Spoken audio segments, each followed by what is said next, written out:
For an exclusive interview by President Trump's new White House Chief of Staff, Reince Priebus. Reince, welcome back to Fox News Sunday. Good morning, Chris. I want to start with Sean Spicer's extraordinary press briefing late yesterday afternoon, where he excoriated reporters for their stories about the relative crowd size at the Trump inauguration and said they should instead be talking about Democratic delays to the confirmation of Trump nominees. Here he is. That's what you guys should be writing and covering. That this, instead of sowing division about tweets and false narratives, the president is committed to unifying our country, and that was the focus of his inaugural address. This kind of dishonesty in the media, the challenging that bringing about our nation together is making it more difficult.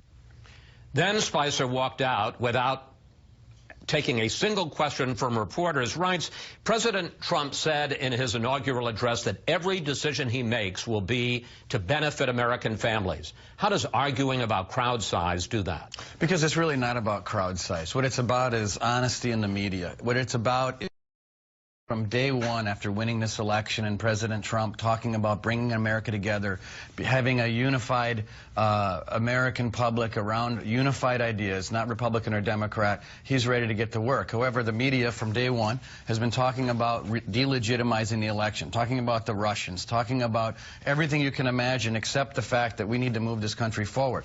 Now, we get done with the inauguration. First thing out of the media is that President Trump removed the bust of Martin Luther King Jr. out of the Oval Office. This is an explosive accusation, which could have had incredible ramifications given the history of the press on this subject matter.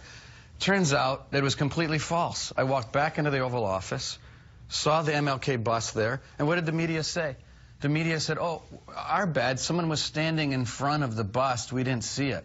Can you imagine tweeting that President Trump removed the MLK bust? So that's the first day. Day one. Not even, I mean, day like hour 3. Then the next day, they put a picture, it was a big story, before the speech actually began, showing all of this white space. Wasn't true. The New York Times then put a picture in the middle section showing the fact that the entire mall was completely full. The point is not the crowd size. The point is the attacks and the attempt to delegitimize this president in one day. And we're not going to sit around and take it.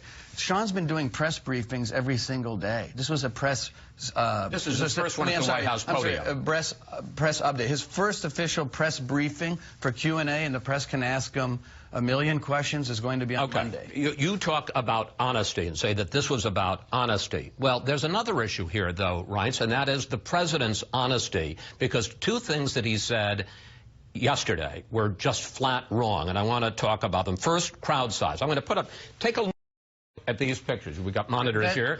There's another picture. Let's take a look at those pictures. On the left, you've got the Obama inaugural crowd. On the right, you've got the Trump inaugural crowd. Which one is bigger?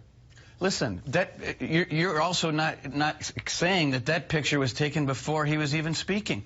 I mean, I can take a picture of the mall right now. I was there in the mall. I mean, let me say, first of all, I think this is a ridiculous conversation. Right. But there were huge areas. He said that there were crowds all the way to the Washington Monument. There was. Right? I was sitting there. Yes, there was. I was sitting there looking. Look, I mean, okay. You know what? Put up the picture again. This is, folks, put up the picture again. You can keep putting the picture up, but I can take a picture. Look, wait a second. I can take an aerial picture right now, Chris. And I can say, look at the difference. If you're not comparing apples to apples, it doesn't matter. I'm telling you that there were huge you can keep telling me what you want to tell me. All right, the point is that instead of talking about the substance of what President Trump you're the one who did it. said. He could have given No, wait a minute. He we could have didn't given a news conference yesterday, talked about the agenda, talked about the signing, the executive actions he's going to sign, his legislative agenda. He talks about crowd size. Let me ask you about one other. Wait a minute. Let's back up. We didn't tweet out that MLK Jr.'s bust was removed from the Oval Office. We didn't. The reporter made a mistake. Wait a minute. The reporter made a mistake. He apologized, and Spicer sent him a tweet back saying, "Apology accepted." Right. So these are the mistakes that are made. A reporter shoots first, aims later. I think the magnitude. Are you saying there's a conspiracy here? I'm saying there's an obsession by the media to delegitimize this president. And we are not going to sit around and let it happen. We are going to fight back tooth and nail every day and twice on Sunday. Okay.